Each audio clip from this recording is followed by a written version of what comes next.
Hey everybody, thanks for tuning in to our new Game of Thrones talk show. I'm Clarity, And I'm and I'm with, Smile.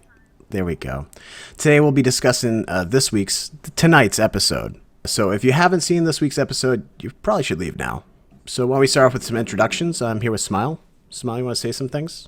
I'm Smile. I'm only a part-time streamer, so this is really a hobby for me. I kind of stream all sorts of things, and right now Game of Thrones happens to be one of those things getting streamed. That's great. Guys, I'm Clarity. I'm a full-time streamer here on Twitch. My Twitch channel focuses on newly released or early access stuff, typically strategy or RPGs. You can catch me live nightly at twitch.tv/ClarityGGTV. Let's get into this week's episode. What do you think, Smile? I like that a lot. That sounds like a good idea. So what did you think of tonight's episode? Tonight's episode had really nice peaks, really good, powerful moments, but overall it still felt kind of flat. Like they were still trying to recover from last week's episode. That's where me and you disagree because last week I still didn't feel like it was too flat. And this week, I'm still fanboying. I think that we had a lot of payoff for a lot of the plot points that we were looking at. Speaking of last week, do we have a synopsis? What happened last week, anyhow? We had the Hound have his redemption story. We had Aria get stabbed in the stomach, and I know personally, Smile felt like it was a filler episode. Do you want to elaborate a little bit more on that, Smile? No, that pretty much says it all. It was very fillerish. For this week's episode, we start off with Aria again. And what happened there? We see a nice picture of Aria bleeding from the stomach. So what happened there? Tonight's episode. Remember last episode, the unnamed lady? Yes, Lady Crane, the actress. Yes. She ended up saving her life, and then the unnamed lady ended up stabbing Lady Stark in the stomach for it. From the books and on the forums, they actually refer to that unnamed lady, the faceless woman, as the Waif. So yes, the Waif. Yeah, I do remember that scene too. She was dressed up as the old lady, and the biggest point I took away from that, from last week, was that Jaqen H'ghar had told the Waif not to make her suffer, and then turn the dagger anyhow. This week, yes, we do open up with Aria. The Waif tracked down Aria last week, left her stabbed. We had Aria, stumbling through the city. This week, we have Lady Crane looking in her closet and finding a bleeding Aria. I was kind of shocked by it, but then again, I really wasn't, because this is Game of Thrones we're talking about. No one is safe from getting injured in this series, which is something I really enjoy about it. Funny because there was a lot of fan theories that said that Arya wasn't actually Arya last week's episode. They were actually saying that the way that Arya was walking was more like Jaqen H'ghar's walk. They thought that maybe it was a test for the Waif. This scene debunked that theory because it's definitely Arya, and Arya goes to Lady Crane, and Lady Crane takes Arya into her care and actually starts to nurse her back to health. Fairly surprising. Also from last week's episode, especially when Arya's walking down the street, you realize that Arya's all alone. Everyone looks at her in disgust. She doesn't have a friend in the world. The only person that she can turn to is this actress lady that she was about to kill not even 24 hours prior. And I really like that scene where she was patching her up, and we actually found out a little bit more about the actress's past and where she learned her healing techniques from. That was very interesting to me, that they gave a supporting character a little bit more depth in the series. Do we have any final thoughts on this scene? Do you have any other thoughts on this scene? I was so sad. That was one of the moments where I was like, no, like where I really regretted losing a supporting character. Leading from that scene, we get some more of the Hound. We kind of had our fill of the Hound last week, not saying that I didn't enjoy the time there. We get a lot more of the Hound. What happened there, Smile? I'm kind of surprised that the Hound wanted revenge for the murder of people he barely knew. Really? I mean, Hound's a pretty violent guy in the 6 seasons that we've known him, and you're really going to think a few weeks with these pacifists are really going to change him? Maybe he had an option to do that, and if he spent some more time with these pacifists, maybe it would have happened. But he was already trying to get the leader of this pacifist cult or movement to fight back to begin with, and just kind of, it brought him back to what he was doing, to his violent nature. I think it's bringing him on a new aim. Like, his character arc is bringing him more to fighting for the good side. When we first met him, he was the Prince's Hound. That was really the part I missed. There wasn't any character development between there that I really saw that really changed him. besides the short time that he spent with Aria. So I didn't Hmm. really understand why he would randomly care for a group of people that just nursed him back to health. Maybe there was some payoff there that he saw what his life's work actually ended up paying out to him. You know, he almost died at the hands of a female, which in this setting is pretty dishonorable. That time with Aria was probably very formative as well.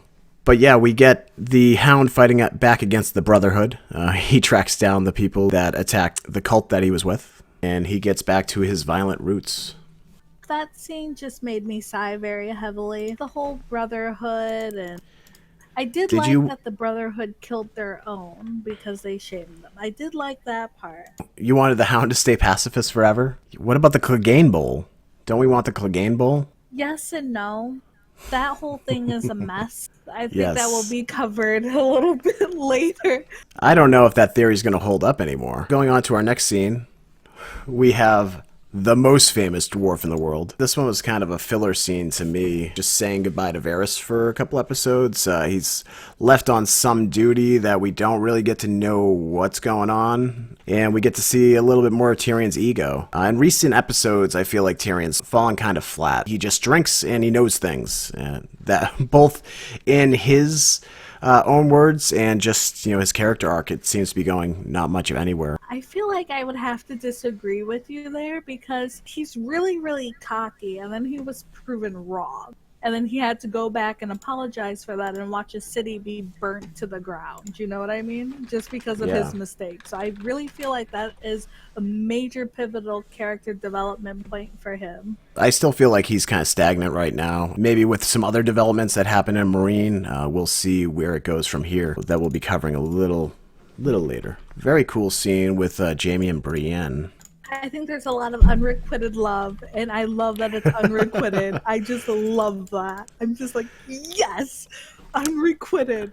They are the most awkward couple, and I love them. I think it's more of a begrudging respect between Brienne and Jaime. I think Brienne would sleep with Jaime. It wouldn't be a shocker in the Game of Thrones world. Otherwise, I don't think Jaime returns those feelings. And it's kind of funny the weird kind of love triangle they have with Torment and Brienne. Yes.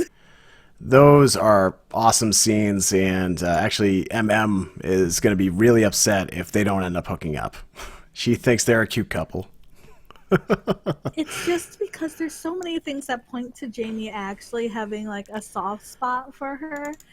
It's just that the fact that he says all the time, hey, I respect my enemies, and I actually like admire them, because he went on, remember, on that long speech about Catelyn and how he actually respected and admired her, but he still crushed her like a bug.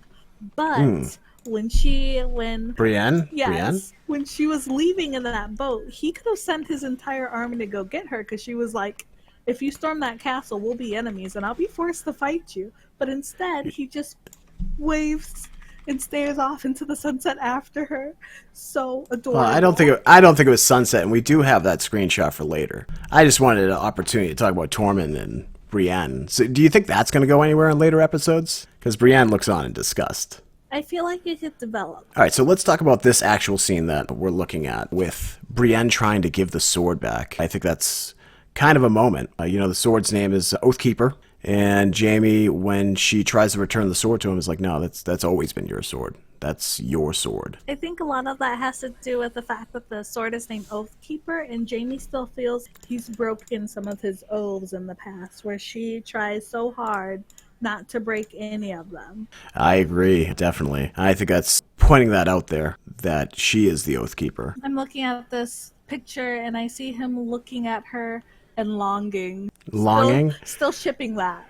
That ship is sailing. You're saying that Jaime and Brienne are going to be a thing. They're going to be a thing. His sister might not be long for this world, so who knows? A little foreshadowing for later.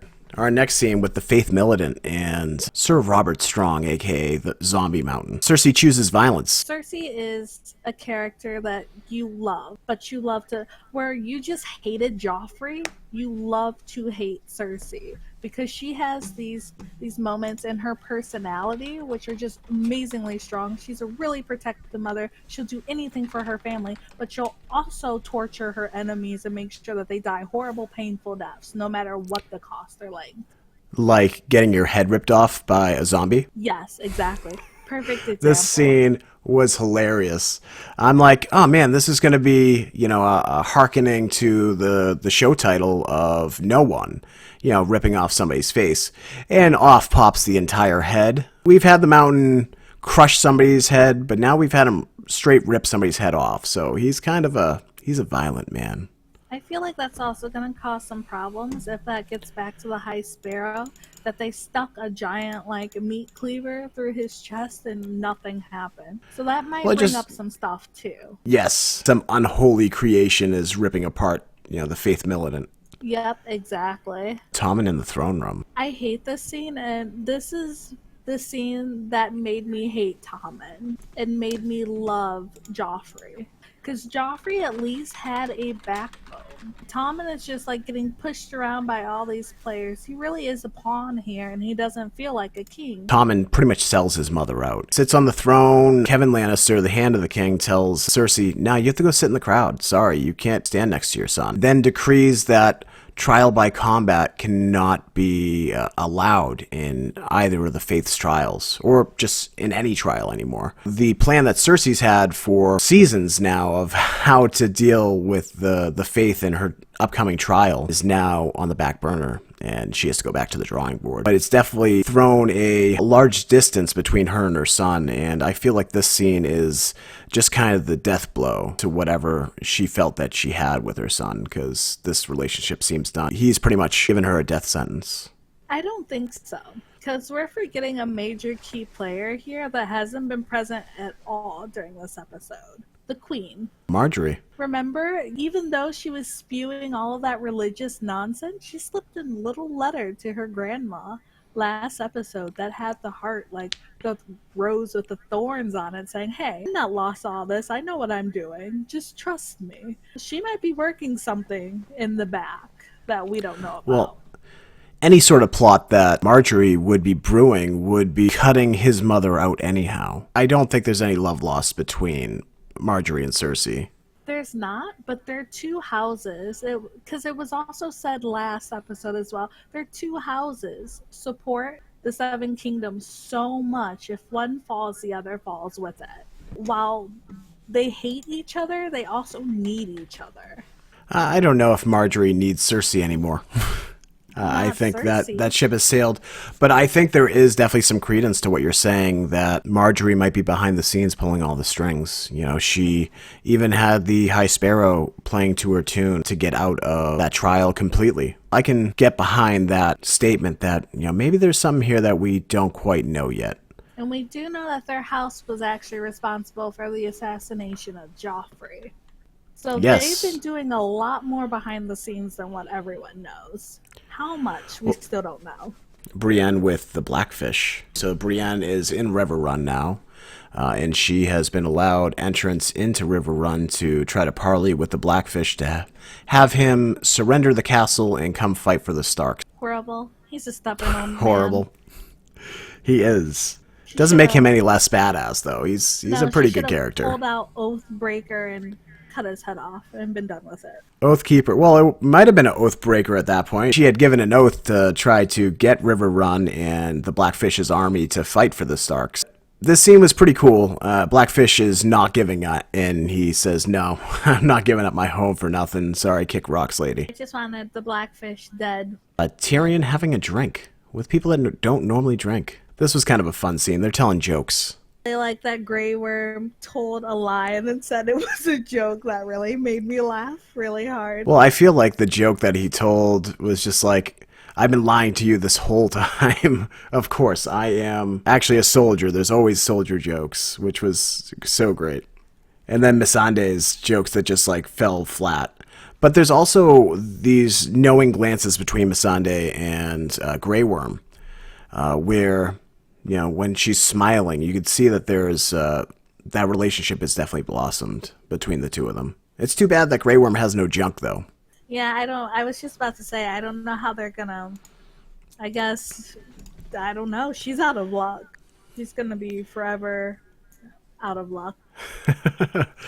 Well, I mean, she grew up as a sex slave, too, so I'm not sure if You know, the sex thing is really that important to her and her relationships, you know? Maybe. But all this unrequited love and, you know, merriment that they had going on was kind of cut short. Yeah, by the There was some whole alarms, yes. that whole thing. That whole thing. What was that whole thing? Little earthquakes hitting the wall. That's not an earthquake No. though. No, it wasn't the earthquake. It was the alarms going off, the alarm bells. Yeah, but they had those There was an fire attack. bombs flinging at the walls. Well, that was later on. We just get the introduction at this point where there's just ships in the harbor. But yes, they start attacking the city and it gets crazy. But we have the masters. All the slave masters, Yunkai and all the surrounding cities have put together a fleet and have launched attacks on Marine. With no Dany in sight, no dragons, except for the two in the basement, who Tyrion has unchained in recent episodes. So our party's been cut short. No more Missandei and Grey Worm drinking. We get the fireballs being thrown at the wall, as you were saying, and there was an earthquake. But it might not have been the earthquake that we thought it was. She came in a dress when she was in a barbarian's robe, like the last time we saw her. Where did she get that dress from? Dude, she's the queen of club tops, remember? Maybe she had the dragon drop her off at the throne room. Who knows? One of those earthquakes wasn't actually something hitting. It was a dragon landing on top of the pyramid and letting Dany into the throne room here. Where we have our redemption. We have Dany back to lead the charge. Fire and blood. They're gonna need a lot of fire. Dany comes back. She has a horde of Dothraki. She has her dragons. The other two dragons are unchained downstairs. And, you know, there seems to be quite a few ships in the harbor. And from last week's episode, we know that the outcasts from the Iron Islands, Theon and Yara, are on their way to see her. She might get her ships after all. Yeah, but remember, not only are Theon and his sister on the way, but also crazy uncle is on his way. So there might be Actually, collision there. with Euron there, the first thing I thought about when the ships were in the harbor was, oh my god, Euron already made 1,000 ships? Like, what, can he do that overnight? There's no trees on the Iron Islands. This is crazy. But it ended up being the Masters. So it's going to be a race. It's going to be a race to who gets Dany these ships. Yeah, or if there's going to be a battle between those naval forces in the city. I can't help but think, okay, so if Theon and Yara get to Daenerys and say that Dany says, okay, you know, I'll take you on, you make me 1,000 ships and we're good to go. We have Euron making 1,000 ships too. I can't imagine both of them bowing down to Daenerys, right? Like, there's not going to be some happy union. Theon and Yara are there to sour Daenerys on the Iron Islands folk. Now we have 1,000 ships. Say they make 1,000 ships at Marine, and Euron brings 1,000 ships. Now we have this huge naval battle with a bunch of Dothraki on board, not letting Daenerys into the Seven Kingdoms. We get your favorite scene that you alluded to earlier, Brienne leaving Riverrun. So Riverrun gets surrendered to Jaime. They allow Edmure to just, go Edmure. Go take back your castle. And the captain of the guard for the Riverrun just puts him back in charge. They don't listen to the Blackfish that says, no, you know, he has a knife at his neck. He's just going to sell you guys all out. They don't listen to the Blackfish. Edmure takes over the castle and just lets the Lannisters back in. And then Brienne sneaks out. And the Blackfish loses his life in battle. He goes down with the ship. How do we know He said he would die in his home. dead? Like, if we don't I see guess we someone don't. die on screen. Yeah, you never know with Game of Thrones. Yeah, exactly. Anything could have happened to him at that point. Absolutely. But we know he's not in the boat with Brienne. That he turned back around and went back into the castle with sword drawn. So, but the Blackfish has a history of being very sneaky and very hard to catch. Very slippery. Oh yeah, and they made a huge point about that earlier. Jaime said it.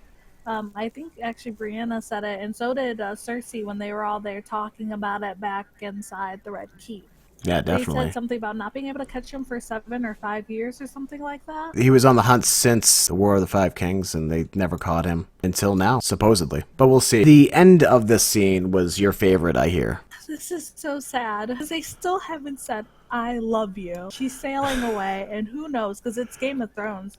She might not come back alive. He might not come back alive. She might become a White Walker. We never know.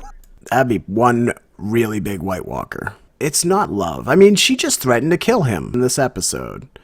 But You know, it honor was the dictates that I reason. have to fight you. Exactly. She said honor. She never said, I need to kill you. She said, honor compels me. She says, it pushes me to do this. Being compelled to do something doesn't mean you always want to do it. You know what I mean? So there's always that. Maybe this love story is not going to end how you wanted to, Smile, but it is what it is. Jon Snow and What's Her Face Part 2 with Jaime and Brianna. Or maybe it's a wildling love affair with Brienne and Tormund. You know nothing, Brienne. Oh my god. I hope he says that if that becomes a thing. We'll make it become a thing. It'll catch on, I promise. We'll make fetch happen. We get more Hound. He gets his just desserts, right? He gets what he wanted. I don't know. He needs to toughen up Buttercup and keep moving. I mean, he hangs two of the guys. This is Beric Dondarrion. Beric Dondarrion, we haven't seen in a few seasons. He's the one that Thoros of Myr, the first taste of resurrection that we get from the Lord of Light was through Beric Dondarrion.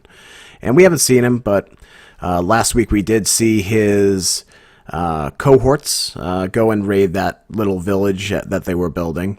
And Beric didn't like that because, you know, they're actually just. They are in the process of hanging the guys that the Hound is coming to kill.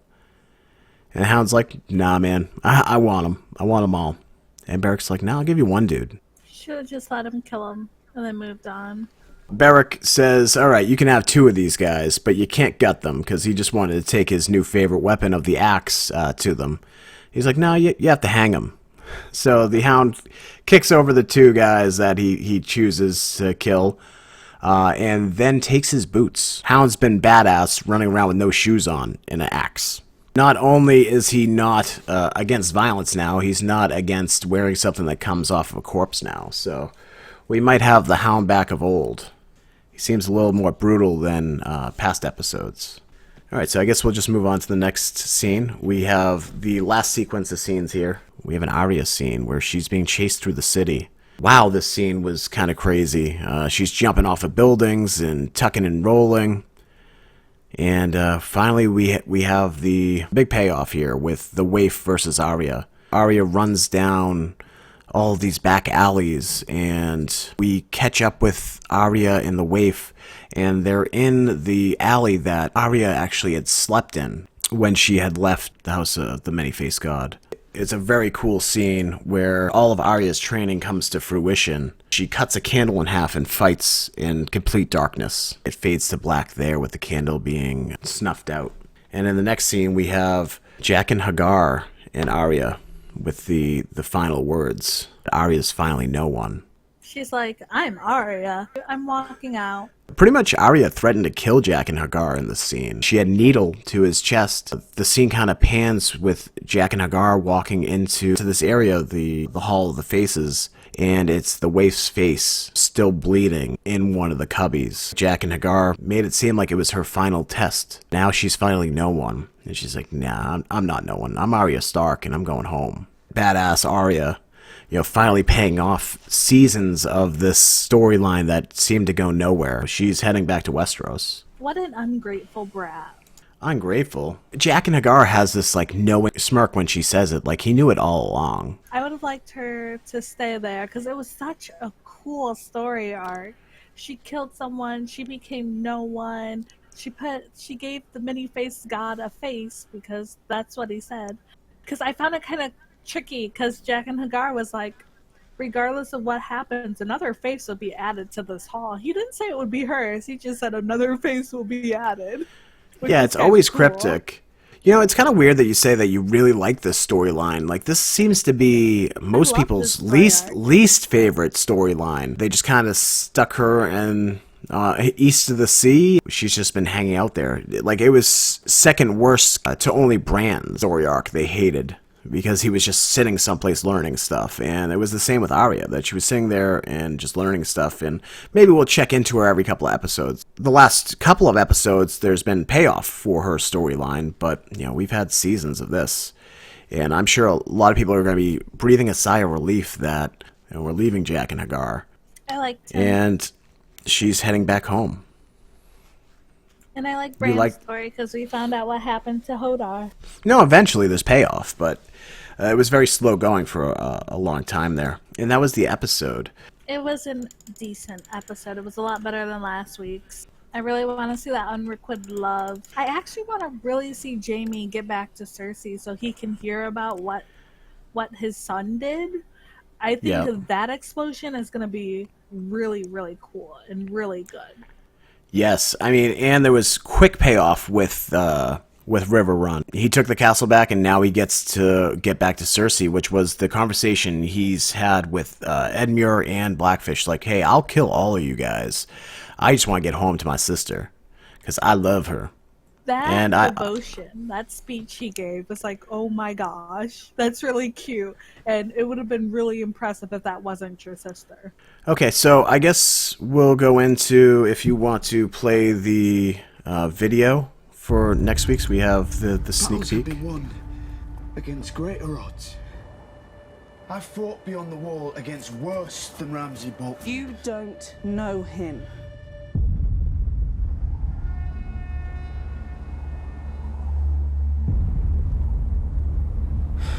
If I fall, don't bring me back. Thousands of men don't need to die. Only one of us.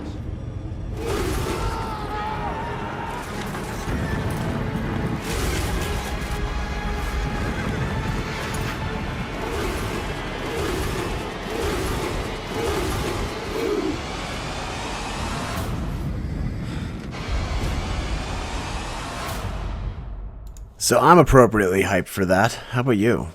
That was the sneak peek for Battle of the Bastards. The rumor mill is just Marine and Winterfell are going to be featured in the episode. That it's just going to be that hyped battle between Ramsay's army and Jon Snow's army. It seems that Jon Snow is dearly outnumbered. And we're going to get the war in Marine with Daenerys, the dragons, versus the slave owners and slave masters. And it looks like from that preview that Jon Snow offers just to fight Ramsay up and up so the armies don't have to fight. It's Ramsay. He's not honorable at all.